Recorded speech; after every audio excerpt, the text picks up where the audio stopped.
السلام عليكم ورحمة الله.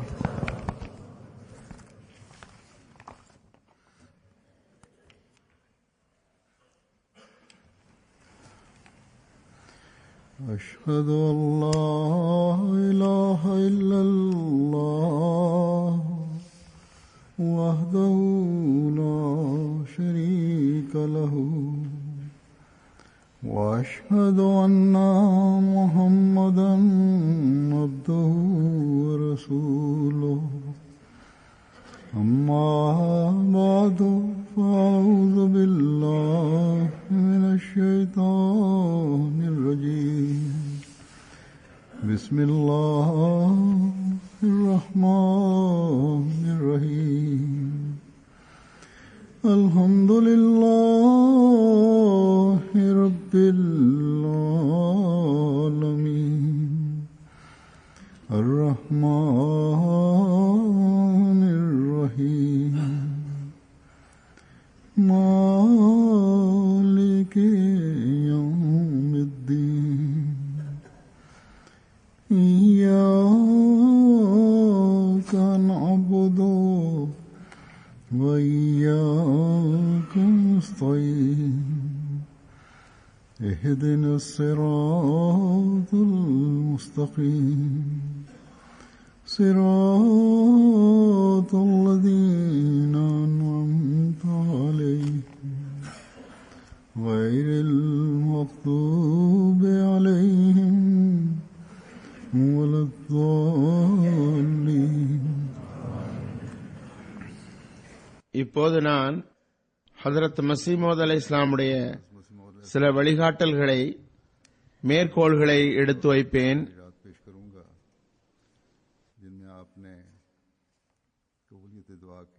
அவற்றில் அன்னார் துஆ ஒப்புக்கொள்ளப்படுவது சம்பந்தமாக சில சம்பவங்களை எடுத்து கூறியுள்ளார்கள், அடையாளங்களையும் கூறியுள்ளார்கள். அல்லாஹ் தஆலாவின் உதவிகளை பற்றியும் குறிப்பிட்டுள்ளார்கள்.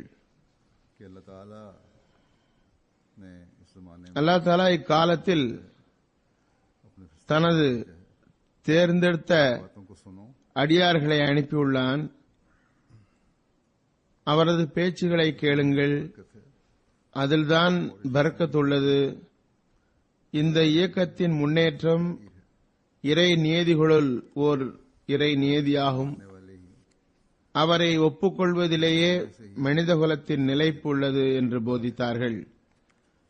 ஓரிடத்தில் நவாப் அலி முகமது கான் சாப் என்ற லூதியானாவின் பிரமுகரின் கடிதம் பற்றி குறிப்பிடுகிறார்கள்.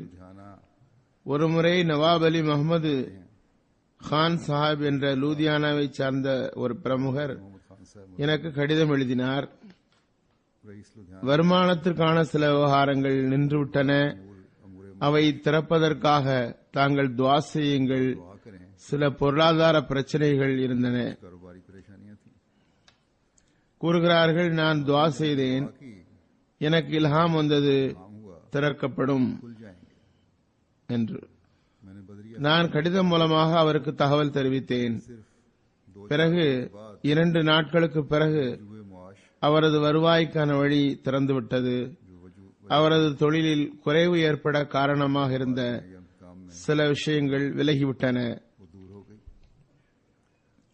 கூறுகிறார்கள், நான் கடிதம் மூலம் அவருக்கு தகவல் தெரிவித்தேன். 2-4 நாட்களில் அவை திறந்ததும் அவருக்கு கடுமையான உறுதி ஏற்பட்டது.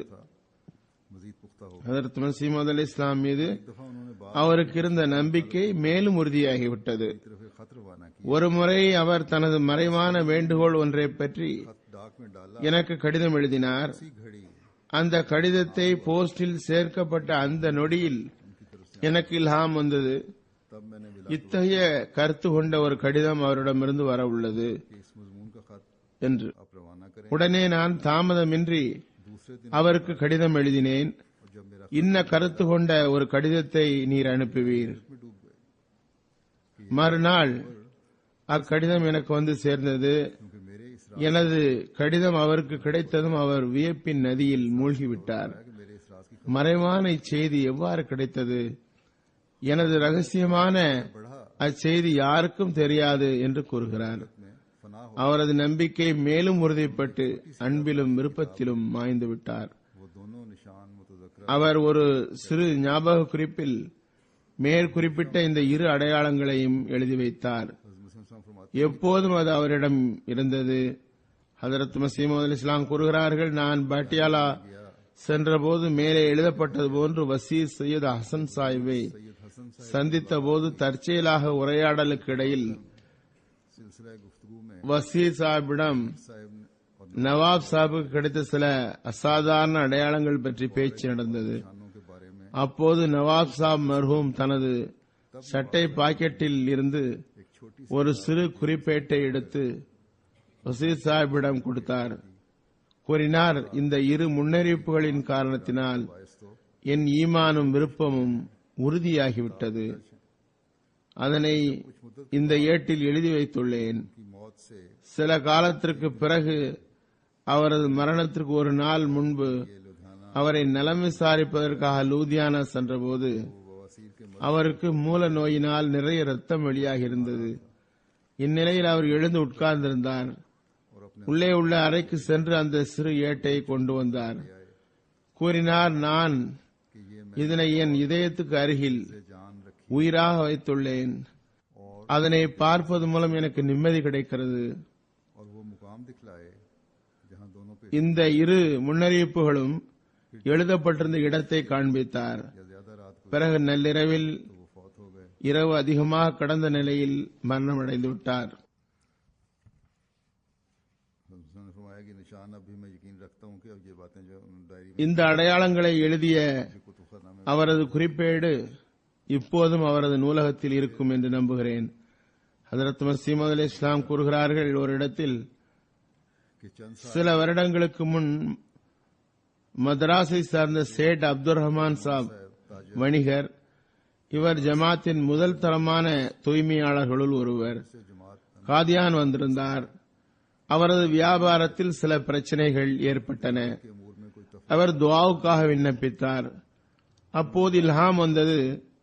அது கீழே எழுதப்பட்டுள்ளது, दर्ज है அவன் முறிந்த பணிகளை சரி செய்யவும் काम बना दे சீரமைக்கப்பட்ட பணிகளை முறித்துவிடவும் சக்தி வாய்ந்தவன்.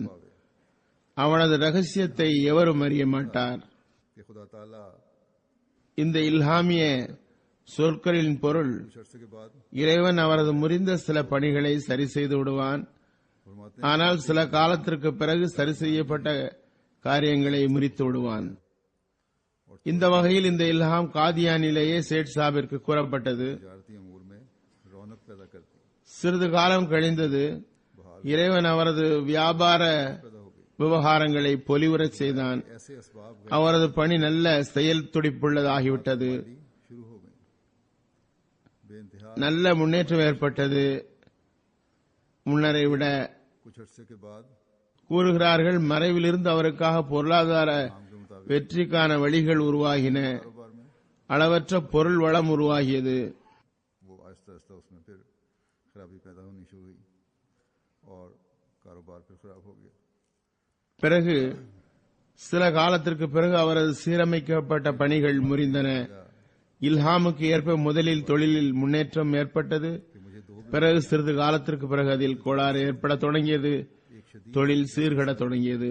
जिससे मैंने பிறகு அன்னார் ஓரிடத்தில் தம்மை பற்றி கூறுகிறார்கள், எனக்கு நீண்ட காலமாக இரு நோய்கள் இருந்து வந்தன. ஒன்று கடுமையான தலைவலி, आया और ये அதனால் நான் மிகவும் கஷ்டத்திற்குள்ளாகினேன். दामनगीर रही, ஆபத்தான நோயாக இருந்தது. लाक हो गया। यानी கடும் தலைவலி ஏற்பட்டது. और तबीबों ने लिखा कि इन अवारस का आखिरी नतीजा கூறுகிறார்கள், அந்நோய் கிட்டத்தட்ட 25 ஆண்டுகள் என்னை फरमाते हैं ஆட்டி படைத்தது. मिर्जा गुलाम कादर அத்துடன் தலை சுற்றலும் இருந்தது. इसी मर्ज में मुब्तला हो மருத்துவர்கள் எழுதியுள்ளார்கள், இந்த நோயின் கடைசி விளைவு வலிப்பு நோயாகும். गए, उनको पढ़ने लग गए। கூறுகிறார்கள், எனது அண்ணன் மிர்சா குலாம் காதர் சாப் கிட்டத்தட்ட 2 மாதங்கள் இந்த நோயால் பாதிக்கப்பட்டு கடைசியில் வலிப்பு வந்தது. அதிலேயே அவர் மரணிக்கவும் செய்தார். मैं एक दफा आलम कश्फ में मुझे दिखाई दिया कि எனவே நான் துஆ செய்து வந்தேன். இறைவன் இந்த நோய்களிலிருந்து என்னை பாதுகாக்க வேண்டும் என்று ஒருமுறை ஆன்மீக காட்சியின் உலகில் எனக்கு காட்டப்பட்டது. ஒரு துன்பம் கருத்த நிறத்தில் ஒரு கால்நடையின் வடிவில் செம்மறியாடு போன்ற உயரத்தில் இருந்தது. நீண்ட நீண்ட முடிகள் இருந்தன. நீண்ட முன்பக்கத்தால் என் மீது தாக்குதல் தொடுத்தது. என் உள்ளத்தில் போடப்பட்டது, இதுவே வலிப்பு நோயாகும் என்று. நான் எனது வலது கையால் ஓங்கி அதன் நெஞ்சில் குத்திவிட்டு கூறினேன், விலகிப்போ, என்னிடம் உனக்கு பங்கு இல்லை. அப்போது இறைவன் அறிவான். அதற்கு பிறகு அந்த ஆபத்தான நோய் போய்விட்டது. கடும் வலி முற்றிலும் போய்விட்டது. அவ்வப்போது தலை சுற்றல் மட்டும் இருந்து வந்தது. இரு மஞ்சள் போர்வையின் முன்னறிவிப்புக்கு பங்கம் வராமல் அது மட்டும் இருக்கிறது. மஸ்லிம் மவுத் பற்றி இதுவும் ஒரு முன்னறிவிப்பாகும். அவர் இரு மஞ்சள் ஆடைகளுடன் இருப்பார். இரு மஞ்சள் ஆடைகள் என்பதன் பொருள் இரு நோய்களாகும். முதலில் தலை சுற்று பற்றி கூறினேன். இரண்டாவது நோய் டயாபிட்டிஸ். கிட்டத்தட்ட 20 வருடமாக இருக்கிறது. இந்த அடையாளம் பற்றி முன்னரே கூறப்பட்டுவிட்டது. ஒரு நாளில் ஏறக்குறைய 20 முறை சிறுநீர் கழிக்கும் தேவை ஏற்படுகிறது. சிறுநீரை டெஸ்ட் செய்ததில் சுகர் இருக்கிறது. ஒரு நாள் எனக்கு ஒரு எண்ணம் வந்தது. டாக்டரின் அனுபவப்படி டயாபிட்டிஸின் பக்க விளைவாக நீர்வடிதலும் ஏற்படும், கண் நோய் உருவாகும், அல்லது கார்பங்கல் என்ற நோய் வந்துவிடுகிறது. அது அழிவுக்குரியதாகும். அதே வேளையில் எனக்கு நீர்வடிதல், கண்ணில் நீர்வடிதல் குறித்து இல்ஹாம் வந்தது. அதாவது கண் நோய் பற்றி இல்ஹாம் வந்தது. நஸலத்திர் ரஹ்மத்து அலா சலாசத்தின் ஐனி வ அலல் உஹ்ரைன். அதாவது 3 உறுப்புகளின் மீது ரஹ்மத் இறக்கப்பட்டுள்ளது, கண் மற்றும் மேலும் 2 உறுப்புகள். பிறகு கார்பங்கில் பற்றி என் உள்ளத்தில் எண்ணம் வந்ததும் இல்ஹாம் வந்தது. அஸ்ஸலாமு அலைக்கும். ஆகவே நீண்ட வாழ்நாள் கழிந்துவிட்டது. நான் அந்த சோதனைகளில் இருந்து பாதுகாக்கப்பட்டுள்ளேன். இங்கு டயாபிட்டிஸ், அதாவது சர்க்கரை நோய் பற்றி குறிப்பிட்டேன். கடந்த சில நாட்களுக்கு முன் ஒரு அரபு அஹ்மதி கடிதம் எழுதி கேட்டார், ஹதரத் மஸீஹ் மவ்ஊத் அலைஹிஸ்ஸலாமுக்கு சுகர் இருந்தது, பிறகு நோன்பு ஏன் அதிகமாக வைத்தார்கள் என்று. ஹதரத் மஸீஹ் மவ்ஊத் அலைஹிஸ்ஸலாம் கூறுகிறார்கள், தன்னுடைய நோய் பற்றி 1907 கூறுகிறார்கள். அவர்கள் நோன்பு வைத்தது அவர்களது வாதத்திற்கு மிகவும் முன் நாட்களில் நடந்தது. இளமையில்தான் நோன்பு வைத்தது பற்றி குறிப்பு வருகிறது. அன்னார் கூறுகிறார்கள், தொடர்ந்து தாம் நோன்பு வைத்தார்கள் என்றால் அது இளமை காலத்தில் வைத்தார்கள். 40 வயதுக்கு பிறகு மனிதன் பலகீனமாகி விடுகிறான். அதுபோன்று வைக்க முடியாது. அதுவே எனது நிலையும் ஆகும். அப்போது என்னிடம் எவ்வளவு ஆற்றல் இருந்தது என்றால், நான் விரும்பினால் 4 வருடங்கள் வரை கூட நோன்பு வைத்திருக்க முடியும். ஆகவே சுகர் பிறகு உருவானது. இளமையில் அன்னார் நோன்பு வைத்தார்கள். அன்னார் தொடர்ந்து 6 மாதம் வரை நோன்பு வைத்தார்கள். மௌலை அப்துல் கரீம் சாஹிபுடைய நோய் பற்றி கூறுகிறார்கள்.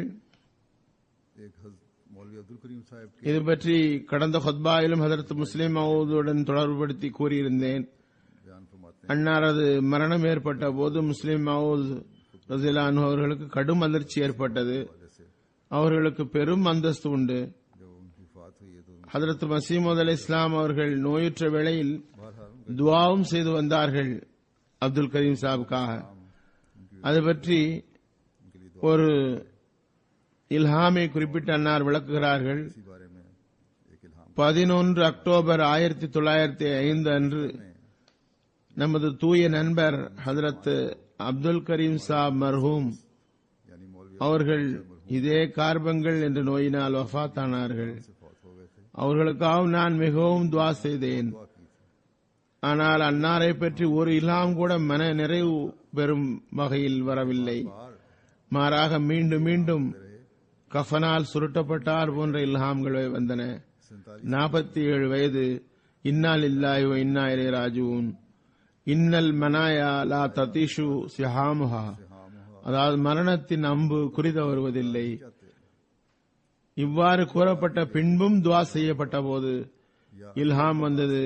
யா அய்யுஹன்னாஸ் உஅ்புது ரப்பக்கும் அல்லதீ ஹலகக்கும் தோசிரூனல் ஹயாத்தத் துன்யா. மக்களே, உங்களை படைத்த இறைவனை வணங்குங்கள். அதாவது அவனையே உங்கள் பணிகளை நடத்துபவனாக கருதுங்கள். அவன் மீது தவக்குல் வையுங்கள். நீங்கள் உலக வாழ்க்கையை மேற்கொள்கிறீர்களா? இதில் சுட்டிக்காட்டப்பட்டதாவது அவரது மரணத்தால் மிக பெரும் இழப்பு ஏற்பட்டுவிடும் என்ற அளவுக்கு எவரது இருப்பையாவது மிகவும் அவசியமானதாக கருதுவதும் ஒரு ஷிர்க், இணை வைத்தலாகும். ஒருவரது வாழ்விற்காக பெரும் அழுத்தம் கொடுப்பது ஒரு வகை வணக்கமாகும். அதற்கு பிறகு நான் அமைதியாகிவிட்டேன். அவரது மரணம் உறுதியானது என்று புரிந்து கொண்டேன். பிறகு 11 அக்டோபர் 1905 அன்று புதன்கிழமை அசர் வேளையில் இந்த அழியும் உலகிலிருந்து அப்துல் கரீம் சாப் விடைபெற்று சென்று விட்டார்கள். அவருக்காக துவா செய்யுமாறு ஒரு வேதனை என் உள்ளத்தில் வெளிப்பட்டது. இறைவன் அதனை அலட்சியப்படுத்தவில்லை. அந்த இழப்பை இன்னொரு வெற்றியால் ஈடு செய்ய விரும்பினான். எனவே அந்த அடையாளத்திற்காக சேட் அப்துல் ரஹ்மானை தேர்ந்தெடுத்தான். இறைவன் அப்துல் கரீமை நம்மிடமிருந்து எடுத்துக்கொண்டாலும் அப்துல் ரஹ்மானை நமக்கு மீண்டும் தந்தான். அதே நோய் அவரை ஆட்கொண்டது. அவருக்கு இதே அடியாரின் துவா மூலம் நிவாரணம் வழங்கிவிட்டான். அல்ஹம்துலில்லாஹி அலா ஸாலிக். கூறுகிறார்கள், எனக்கு நூற்றுக்கணக்கான முறை இந்த அனுபவம் உண்டு. இறைவன் அத்தகைய கரீமும் ரஹீமும் ஆவான். அவன் தனது ஞானத்தால் ஒரு துவாவை ஒப்புக்கொள்ளாவிட்டால் அதற்கு பதில் இன்னொரு துவாவை ஒப்புக்கொண்டு விடுகிறான். இங்கு துவாவின் தத்துவமும் தெரிந்துவிட்டது. சிலர் எமது துவாக்கள் கபூலாகவில்லை என்கின்றார்கள். நபிமார்கள் துவா கூட சில வேளை இறை நியதியில் கபூலாவதில்லை, ஒப்புக்கொள்ளப்படுவதில்லை. அதற்கு எதிரில் வேறு துவா ஒப்புக்கொள்ளப்படுகிறது. கூறுகிறார்கள், ஒரு துவாவை அவன் ஏற்காத போது வேறு ஒரு துவாவை ஒப்புக்கொள்கின்றான். அவனிடம் ஒரு உதாரணம் உண்டு. மா நன்சஹ் மின் ஆயத்தின் அவ் நுன்சிஹா நாதி பிகைரி மின்ஹா அவ் மிஸ்லிஹா அலம் தஅலம் அன்னல்லாஹ அலா குல்லி ஷைஇன் கதீர். அதாவது, நான் ஏதேனும் ஒரு அடையாளத்தை மாற்றிவிட்டாலோ அல்லது மறக்கடிக்க செய்தாலோ அதனை விட சிறந்ததை அல்லது அதற்கு ஒப்பானதை கொண்டு வருவோம்.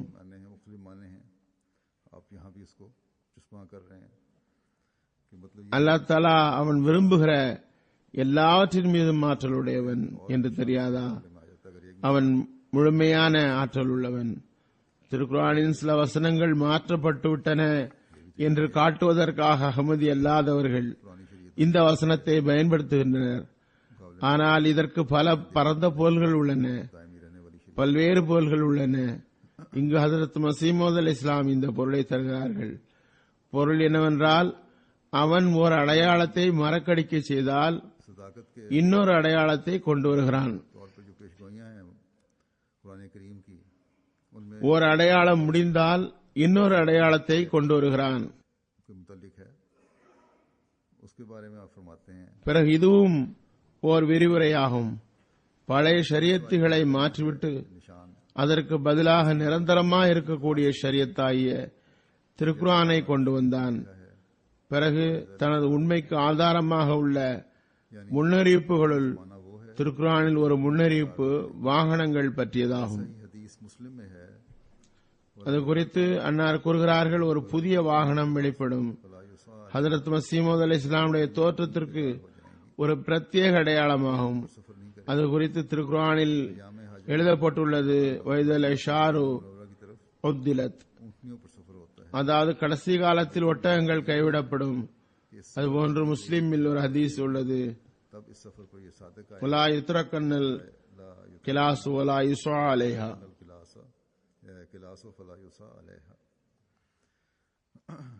அதாவது அக்காலத்தில் ஒட்டகங்கள் கைவிடப்படும், அதன் மீது ஏறி ஒருவரும் பயணம் செய்ய மாட்டார்கள். ஹஜ்ஜின் காலத்தில் மக்கா முக்கர்ரமாவிலிருந்து மதினா முனவ்வரா வரை ஒட்டகங்கள் மீதுதான் பயணம் செய்யப்படுகிறது. இந்த பயணத்துக்கு ரயில்கள் தயார் செய்யப்படும் காலம் நெருங்கியுள்ளது. லயத்ரகன்னல் கிலாசு லா இஸ்வா அலைஹா என்ற ஹதீஸ் உண்மையாகிவிடும்.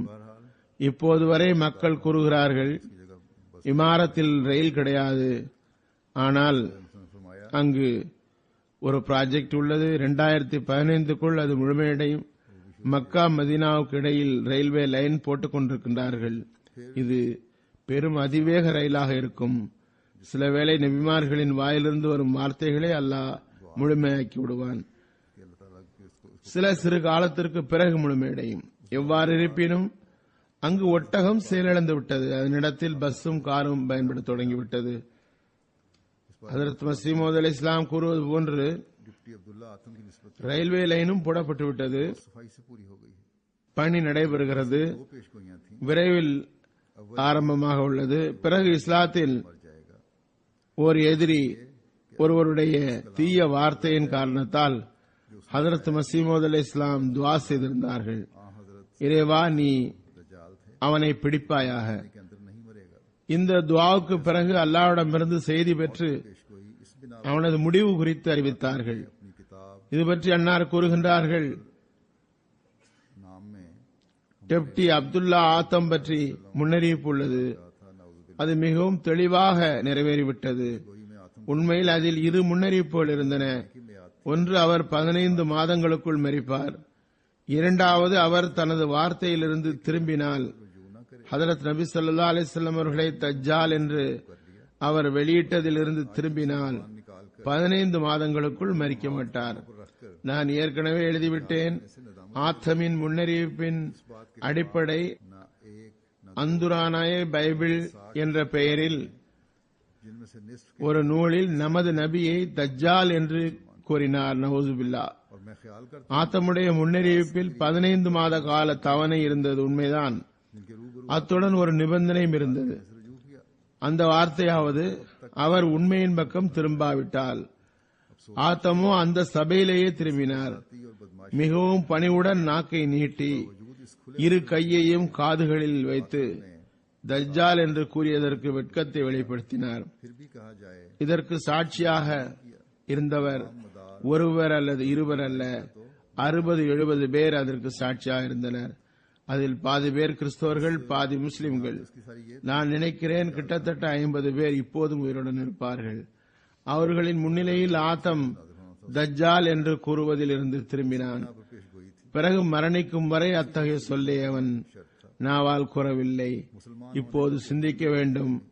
இந்த பகிரங்கமான திரும்புதலுக்கு பிறகும் ஆத்தம் 60-70 மனிதர்களுக்கு முன் செய்திருந்தும் அவன் திரும்பவில்லை என்று கூறுவது எத்தகைய தீய ஈமானற்ற செயல். அவன் தஜ்ஜால் என்று கூறியதே அதற்கு காரணம். இறை கோபம் அதன் மூலமே அவன் மீது இறங்கவிருந்தது.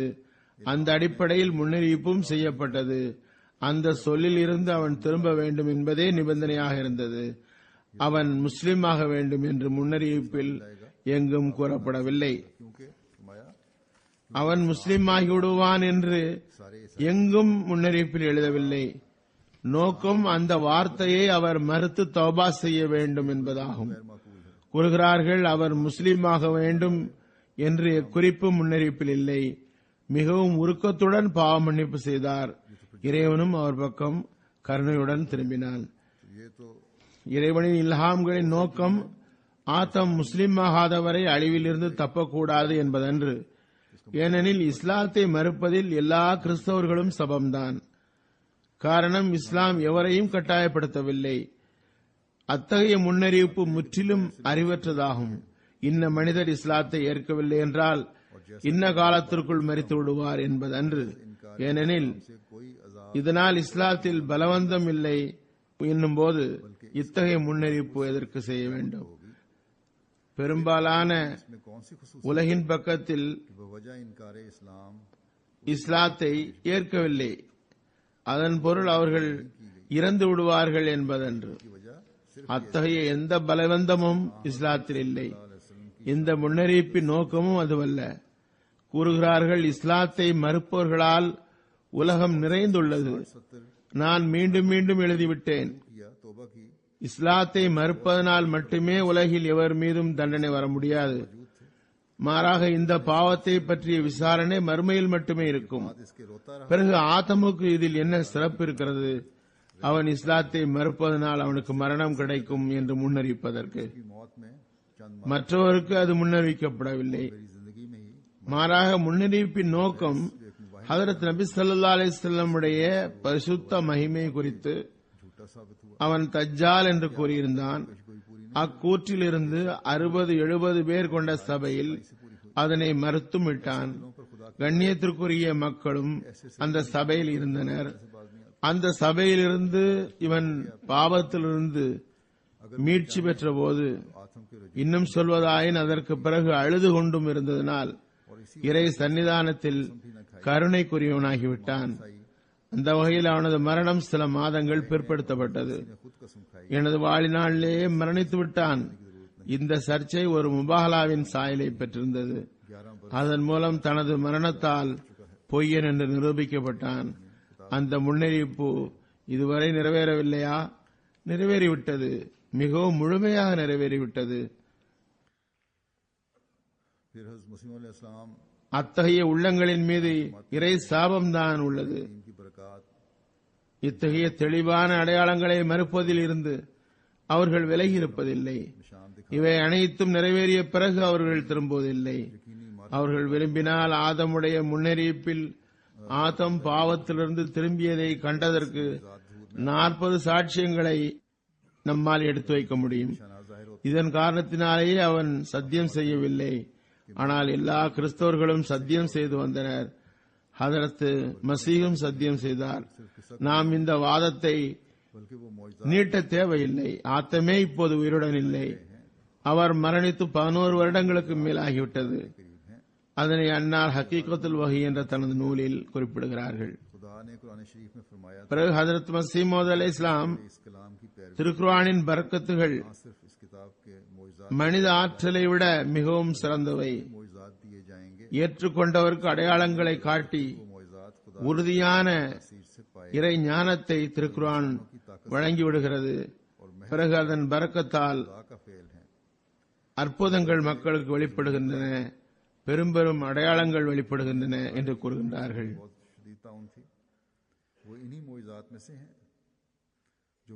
அன்னார் மேலும் கூறுகிறார்கள், நான் திருக்குர்ஆனின் கருத்துக்களை கதைகளாக எடுத்து வைப்பதில்லை. திருக்குர்ஆனில் பரக்கத்துகள் எனப்படுபவை வெறும் கதைகள் அல்ல, மாறாக எனக்கு சுயமே காட்டப்பட்ட அற்புதங்கள், அடையாளங்களை நான் எடுத்து வைக்கிறேன்.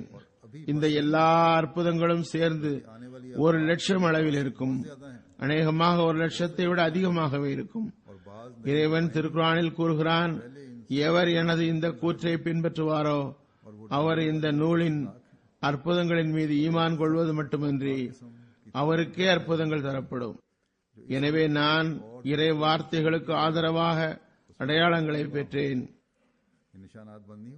அவை மனித ஆற்றலுக்கு அப்பாற்பட்டவையும் இறை செயலும் ஆகும். புவி அதிர்ச்சி பூமியில் வந்தது. பிளேக் நோய் ஒருபுறம் தின்று கொண்டிருக்கிறது, கடும் பிளேக் நோய். இவை அனைத்தும் அற்புதங்களாகும், எனக்காக காட்டப்பட்டவை. நான் இந்த ஆபத்துகளின் பெயரும் அடையாளமும் இல்லாத நிலையில் 25 வருடங்களுக்கு முந்தைய நூலில் பராஹின் அஹ்மதியாவில் இந்த ஆபத்து பற்றிய செய்தியை முன்னறிவிப்பாக வெளியிட்டேன். இன்னென்ன ஆபத்துகள் வரவிருக்கின்றனவென்று. அந்த ஆபத்துகள் வந்துவிட்டன, அதோடு முடியாது. வரக்கூடிய ஆபத்து இவற்றை விட மிகவும் அதிகம். நிறைய ஆபத்துகள் வர உள்ளன. அவற்றுள் சில முன்னால் உலகில் வெளிப்படாதவை. அவை அச்சுறுத்துபவை, கொடூரமானவை, கடுமையானவை. கடுமையான பயங்கரமான பிளேக் நோயும் வர உள்ளது. இந்த நாட்டிலும் வெளிநாடுகளிலும் கூட வெளிப்படும். ஆக இது மிகவும் பயப்பட வேண்டிய இடமாகும். இந்த அடையாளங்கள் நிற்கவில்லை, மிகவும் சங்கடப்படுத்திவிடும். கூறுகிறார்கள், கடுமையான பிளேக் நோய் வேறு வரவிருக்கிறது. அது பிற நாட்டிலும் வெளிப்படும், மிகவும் தொல்லை தரும். இவ்வருடம் அல்லது அடுத்த வருடம் பூகம்பம் வர உள்ளது. அது திடீரென்று வரும், கடுமையாக வரும். உலகம் இறைவனை விட்டு விலகி போகிறது மட்டுமின்றி அநீதியும் விளைக்கின்றது. அவை அந்த ஆபத்துகளை அழைப்பதற்கு அவர்களது செயல்களே அதை விரைவுபடுத்துகின்றன. அல்லாஹ் தஆலா கருணை காட்டுவானாக. அஹ்மதிகளுக்கு துஆ செய்வதற்கு வாய்ப்பு தருவானாக. நாம் நமது அமல்களை சரியாக்கி வைப்பதற்கு வாய்ப்பு தருவானாக. मुसलमानों का अपना हाल यही है कि खुदा से दूर हो रहे हैं और जो बुलाने वाले को आपने फरमाया அன்னார் கூறுகிறார்கள், அது நாட்டின் எப்பகுதியில் வரும் அல்லது பொதுவாக எல்லோருக்கும் வருமா தெரியாது. உலக மக்கள் இறைவனுக்கு பயந்தால் இந்த ஆபத்து அகற்றப்படவும் செய்யலாம். ஏனெனில் இறைவன் வானம் பூமியின் அரசனாவான். அவன் தனது கட்டளையை தொடரச் செய்யவும் முடியும், அகற்றவும் முடியும். ஆனால் மக்கள் இறைவனுக்கு பயப்படுவார்கள் என்ற எந்த நம்பிக்கையும் இல்லை. ஏனெனில் உள்ளம் அளவுக்கு அதிகமாக கடினமாகிவிட்டது. முன்னதாகவே இவற்றை எடுத்துக் கூறுவதன் காரணம் மக்கள் அச்சத்தை மேற்கொள்ள வேண்டும் என்பதேயாகும். எள்ளி நகையாடப்படுவேன் அல்லது வசை மாறி பொழியப்படும் என்பதை தவிர எனக்கு வேறு எதிர்பார்ப்பு இல்லை. இவர் மக்களிடையே அமைதியின்மையை ஏற்படுத்துகிறார் என்று பழி சுமத்தப்படும். முஸ்லிம் நாடுகள் சிலவற்றின் நிலையும் இதுவே. அந்நியர்கள் தான் செய்வார்கள் என்பதல்ல, முஸ்லிம்களின் நிலை இதுதான். அவர்களே இறைவனை விட்டு விலகி போகிறார்கள். ஹதரத் மஸீஹ் மவ்ஊத் அலைஹிஸ்ஸலாம் கூறுகிறார்கள், நேர்வழியில் செல்லுங்கள் என்றால் எள்ளி நகையாடுவார்கள். இவர்கள் குழப்பத்தை பரப்ப முயல்கிறார் என்று கூறப்படும். மாறாக கடந்த நாட்களில் ஒரு செய்தி கிடைத்தது. பாகிஸ்தானில் ஒரு பெரிய மௌலவி, பெயர் நினைவில் இல்லை, நாம் இமாம் மஹதி வருவார்கள் என்று கூறுவதை வைத்து அவர் கூறுகிறார், எவரும் வரமாட்டார், பிறக்கவும் இல்லை, இனி எவரும் வரப்போவதும் இல்லை. பிறகு ஏளனத்துடன் கூறுகிறார், அப்படியே ஒருவர் பிறந்தாலும் இறைவன் அவரை சீக்கிர முடிவுக்கு கொண்டு வரட்டும், ஏனெனில் நாம் அதிகமாக குழப்பத்தை சகிக்க இயலாது. இதுதான் இப்போது இவர்களுடைய சிந்தனை. பிறகு முஸ்லிம்களை அறியாமையிலிருந்து பாதுகாக்க, இறைவனின் குரலுக்கு செவி கொடுக்க, தமது நிலையை இறை விருப்பத்திற்கு ஏற்ப அமைத்தல் சம்பந்தமாக ஹதரத் மஸீஹ் மவ்ஊத் அலைஹிஸ்ஸலாம் கூறுகிறார்கள், இப்போது இஸ்லாம் என்றால் அது எதன் பெயரோ அதற்கும் பங்கம் ஏற்பட்டுவிட்டது. எல்லா தீய ஒழுக்கங்களும் நிறைந்து விட்டன. முஹ்லிஸீன லஹுத்தீனில் கூறப்பட்ட மாசற்ற தூய்மை வானத்திற்கு சென்று விட்டது. எந்த இஹ்லாஸும் தூய்மையும் இல்லை. இறைவனுடன் உண்மை, பற்று, விசுவாசம், மாசற்ற தூய்மை, அன்பு, தவக்குல் ஆகியவை இல்லாததை போன்றாகிவிட்டது. இப்போது இறைவன் மீண்டும் இந்த ஆற்றல்களுக்கு உயிர் கொடுக்க விரும்பினான். அந்த இறைவன் இப்போது யுஹ்யில் அர்த பஅத மௌத்திஹா செய்து வருபவன், அதாவது பூமி இறந்த பிறகு அதனை உயிர்ப்பிக்கக்கூடியவன். அவன் விரும்பினான். அதற்காக பல வழிகள் மேற்கொள்ளப்பட்டன. ஒருபுறம் தன்னால் நியமிக்கப்பட்டவரை அனுப்பினான், மென்மையான வார்த்தையுடன் அழைப்பதற்காக, மக்களுக்கு நேர்வழி காட்டுவதற்காக, அதாவது தனது வருகையை பற்றி கூறுகிறார்கள். இரண்டாவது, அறிவு முன்னேற்றம் ஏற்படுகிறது. கூறுகிறார்கள், சான்றுகளை பூர்த்தியாக்குவதற்காக வானம் சான்றுகளை வெளிப்படுத்துகிறது. அவர்களின் காலத்தில் பெரும் அடையாளங்கள் வெளிப்பட்டன. புயல்கள், சந்திர சூரிய கிரகணம், புவி அதிர்ச்சிகள் வந்தன. பிறகு கூறினார்கள், ஆழமான அடையாளங்களும் வைக்கப்பட்டுள்ளன. அவற்றுள் பிளேக் நோய் ஒன்று. அது கடுமையாக பரவுகிறது. அதனை கடந்த சந்ததிகளில் பார்த்திருக்க முடியாது. பெரும்பாலான மக்கள் அடையாளங்களில் இருந்து பயனடைகின்றனர். மக்கள் கடிதம் மூலமாகவோ நேரிலோ வந்தோ பையத் செய்யாத ஒரு நாளும் இல்லை.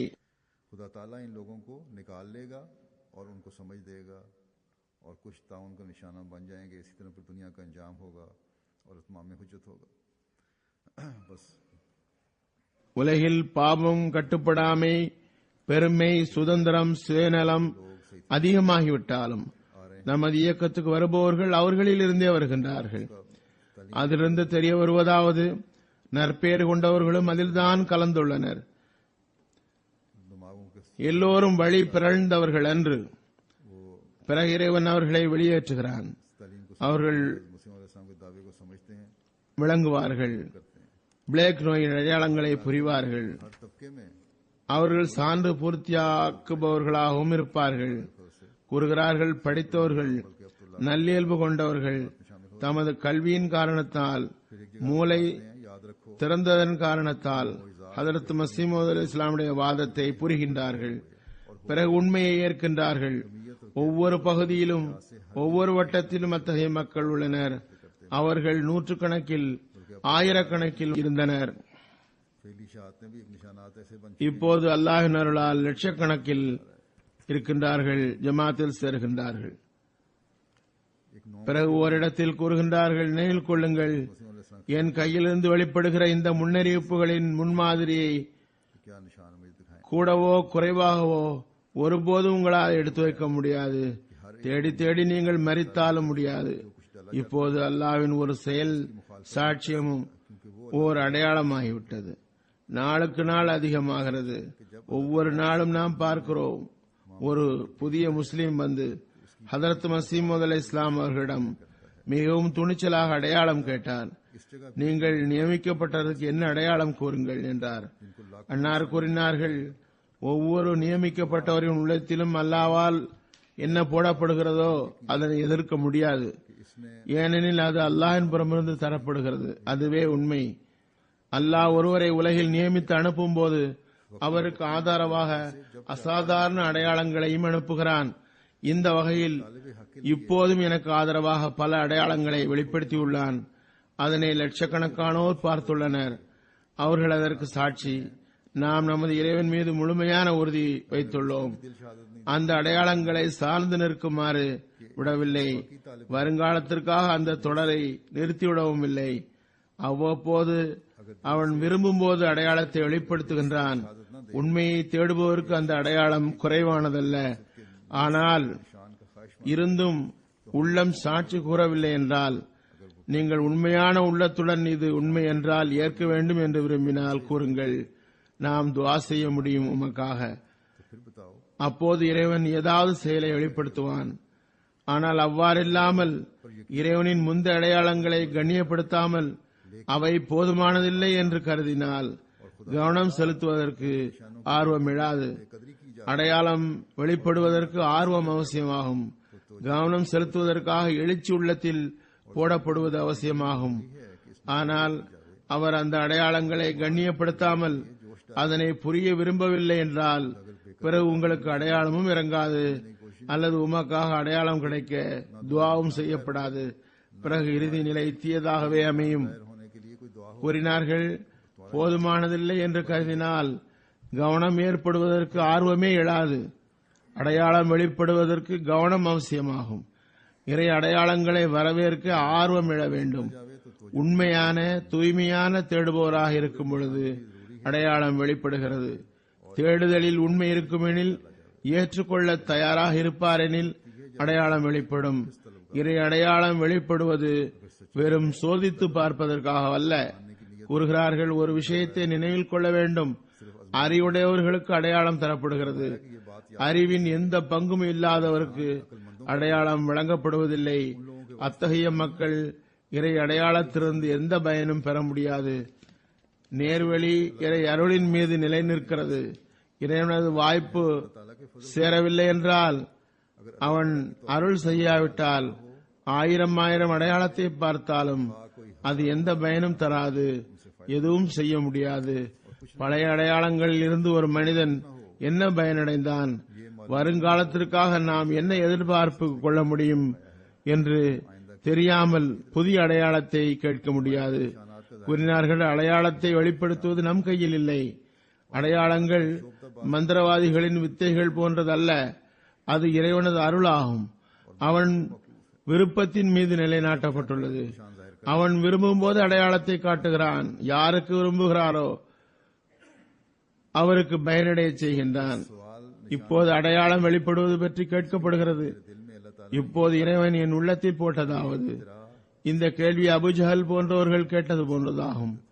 அவர்கள் எல்லாம் அடையாளங்களை கேட்டு என்ன பயனடைந்தார்கள்? ஹஜ்ரத் நபி ஸல்லல்லாஹு அலைஹி வஸல்லம் உடைய கையினால் அடையாளம் வெளிப்படவில்லை என்று எவராவது கூற முடியுமா? அத்தகைய கொள்கை கொண்டவர் காஃபிர் ஆவார். அவர்களின் கையிலிருந்து அளவில்லாத அடையாளங்கள் வெளிப்பட்டன.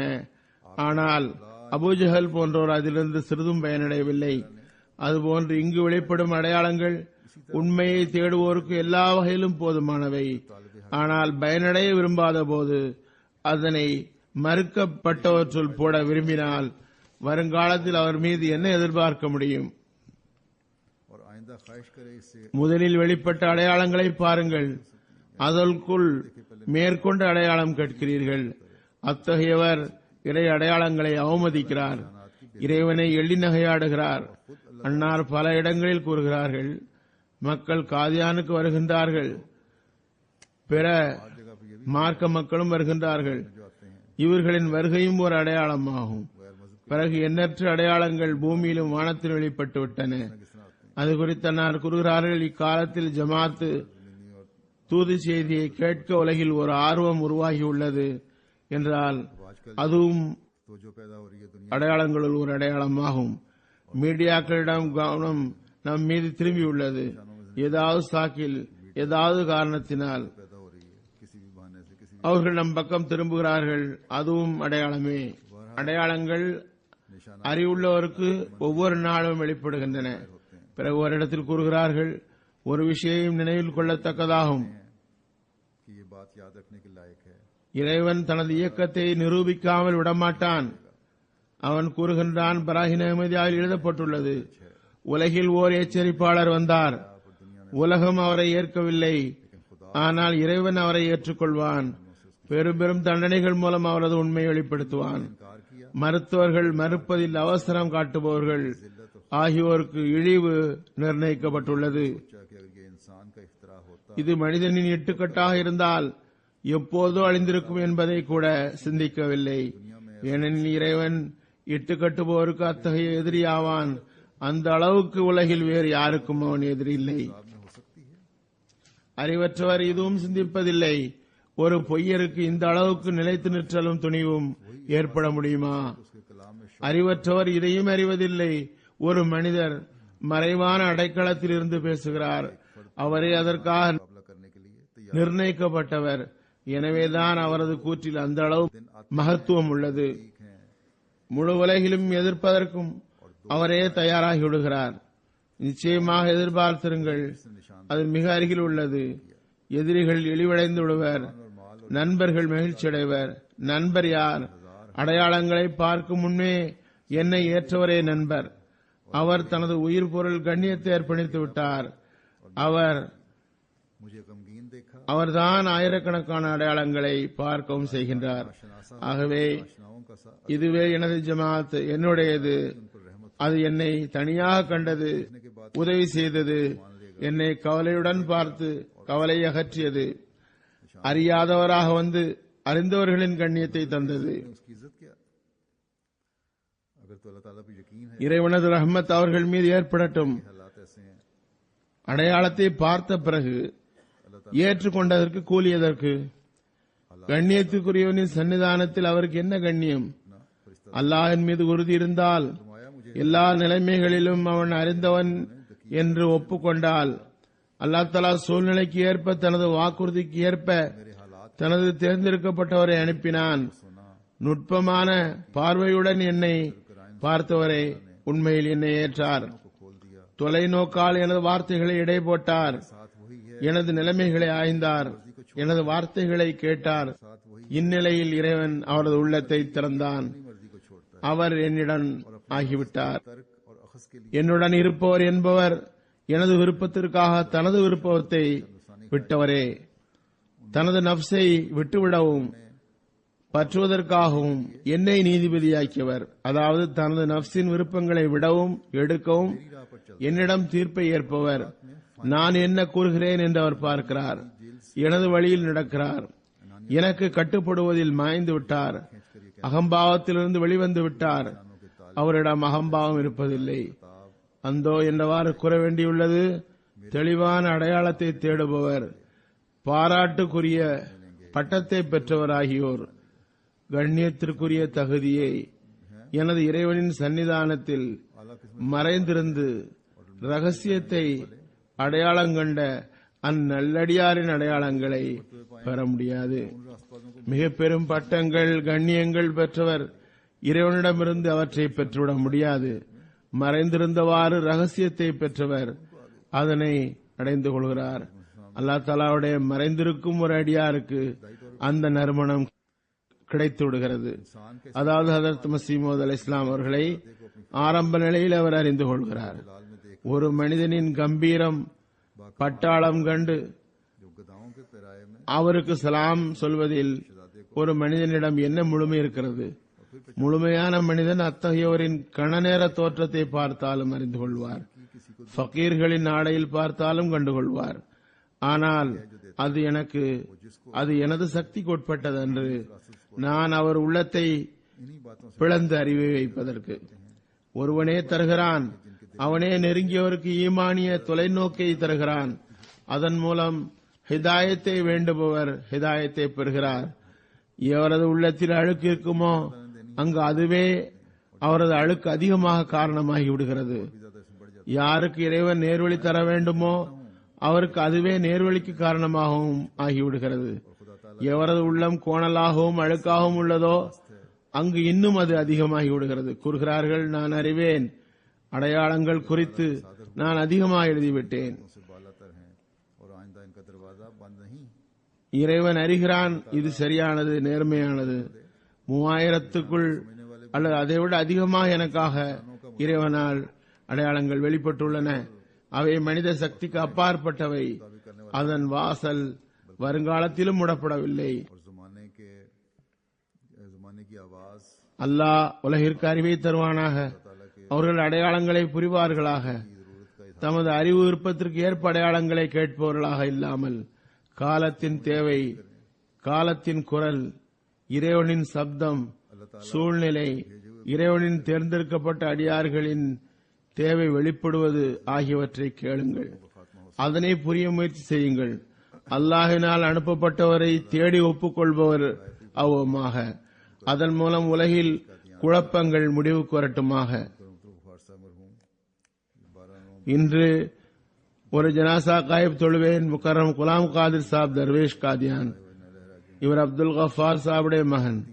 இவர் 12 நவம்பர் 2014 அன்று 90வது வயதில் இறை நியதிப்படி வஃபாத்தானார். இன்னா லில்லாஹி வ இன்னா இலைஹி ராஜிஊன். இவர் 313 தர்வேஷ்களில் ஒருவர். அஹ்மதிய வரலாற்றில் 189 இவரது தர்வேஷ் நம்பர். ஏப்ரல் 1925 ஷாதிவால் குஜராத் ஊரில் பிறந்தார். தொடக்க கல்வி அங்கேயே கற்றார். ராணுவத்தின் 4 வருடம் வேலை செய்தார். முஸ்லிம் மவுதுடைய வேண்டுதலின்படி தலைமையகத்தை பாதுகாக்க இளைஞர்கள் வாழ்வை அர்ப்பணித்து காதியான் வாருங்கள் என்ற அழைப்பின் பேரில் இவர் காதியான் வந்தார். தப்லீக் ஆர்வம் உள்ளவர். நிறைய ஆதாரங்களை திரட்டி வைத்திருந்தார். இவரது வயது 90 வரை இருக்கும் என்று ஒரு கனவும் பார்த்திருந்தார்கள். மர்ஹூம் மூசியாக இருந்தார். வசியத் செய்தவர். 3 மகன், 5 மகள்கள். ஒரு மகள் சஃபருல்லா போந்தோ சாப், இந்தோனேஷியா ஜமாத்துடைய முரப்பி சாப் அவர்களுடைய மனைவி ஆவார். தர்வேஷின் காலத்தில் இவர் தனது சாதாரண உதவித்தொகையில் கூலி வேலை பார்த்து தனது விதவையான தாயார் 3 தங்க சகோதரர்களுக்கு வாழ்வாதாரத்திற்காக பணம் அனுப்பி வந்தார். சகோதரர்களில் இவர்தான் மூத்தவர். நமது முரப்பி சலீம் தாஹிர் சாப் கூறுகிறார், 1997 ரமலானில் ஒருமுறை காதியான் சென்று ஏத்திகாஃப் இருக்க வாய்ப்பு கிடைத்தது. என்னுடன் இவர் அருகில் இருந்தார். பேச்சுக்கடையில் எனக்கு காஷ்மீரி தேநீர் மிகவும் பிடிக்கும் என்று கூறிய போது தினமும் அவருக்கு வீட்டிலிருந்து தேநீர் வரும், எனக்கு தருவார். பிறகு முரப்பி சாபுக்கு ஆக்சிடென்ட் ஆகிவிட்டது. காதியானிலிருந்து சில காலத்திற்கு பிறகு ரப்பாஸ் சென்றார். மிகவும் உணர்ச்சியுடன் என்னிடம் வந்து அவர் உடல்நலம் விசாரிப்பார் என்று கூறுகிறார்கள். அழுதவாறு துவாவும் செய்தார். நோயுற்று பலகீனமாக இருந்தும் இறுதி வரை பார்வை குறையும் இருந்த நிலையில் மஸ்ஜித் முபாரக்கில் வந்து தொழுவார். அங்கேயே நிம்மதி கிடைக்கிறது என்பார். அல்லாஹ் இவரது தகுதியை உயர்த்துவானாக. இவர் தவிர இன்னும் 2 தர்வேஷ்களும் சில மாதம் முன் மரணித்து விட்டார்கள். ஜனாசா காயிப் தொழப்பட்டு விட்டது. எனினும் நற்குறிப்பு கூறப்படவில்லை. இன்று குறிப்பிட விரும்புகிறேன். அவர்களையும் அவர்கள் சந்ததிகளையும் கூட துஆவில் நினைவில் கொள்ளுங்கள். இந்த தர்வேஷ்கள் பெரும் பெரும் தியாகம் செய்தவர்கள். நீண்ட காலம் ஏழ்மையில், சாதாரண நிலையில், சாதாரண வருமானத்தில் காதியானில் கழித்தார்கள். இறை அடையாளங்களை பாதுகாக்கும் கடமையை செய்தவர்கள். அவர்களுள் ஒருவர் முகமது இக்பால் சாப், மிர்சா ஆதம்பேக் சாபுடைய மகன். 11 ஜூன் 2014 மரணித்தார். இன்னா லில்லாஹி வ இன்னா இலைஹி ராஜிஊன். இவரது தாதா ஹதரத் மிர்சா ரசூல் பேக் சாஹிப் சஹாபியாக இருந்தார். இவர்களது நானா மிர்சா ரியாஸ் பேக் சாஹிப் அவர்களும் சஹாபியாக இருந்தனர். ஆரம்ப 313 தர்வேஷ்களை சார்ந்தவர். காதியான் மருத்துவமனையில் டென்டிஸ்டாக நீண்டகாலம் பணி செய்தார். பிறகு அலுவலகங்களில் தொண்டராக இருந்தார். நல்ல இபாதத் செய்யக்கூடிய இனிய மனிதர், பொருள் தியாகத்தில் முன்னணியில் நிற்பவர், நல்ல தைரியம் உள்ளவர், நல்ல நீச்சல் தெரிந்தவர், மூசியாக இருந்தார், வசியத் செய்தவர். மனைவி தவிர 4 மகள் ஒரு மகன்.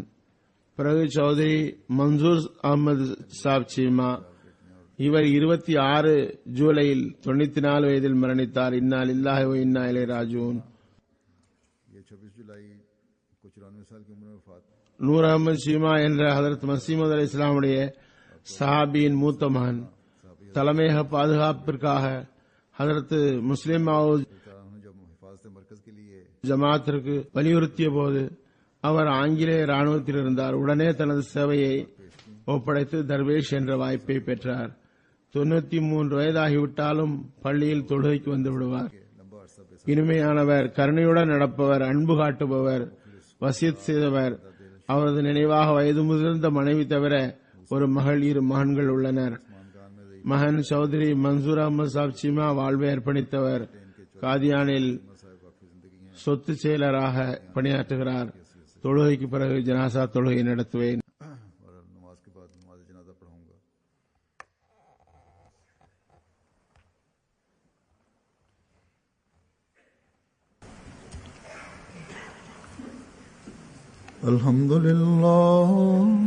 Alhamdulillah nahmaduhu wa nasta'inuhu wa nastaghfiruhu wa nu'minu bihi wa natawakkalu alayhi wa na'udhu billahi min shururi anfusina wa min sayyiati a'malina.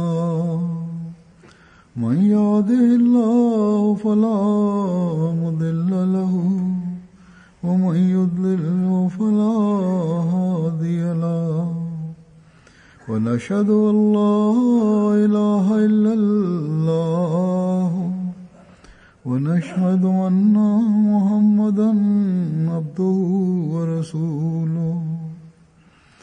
عباد الله رحمكم الله، إن الله يأمر بالعدل والإحسان وإيتاء ذي القربى وينهى عن الفحشاء والمنكر والبغي يعظكم لعلكم تذكرون.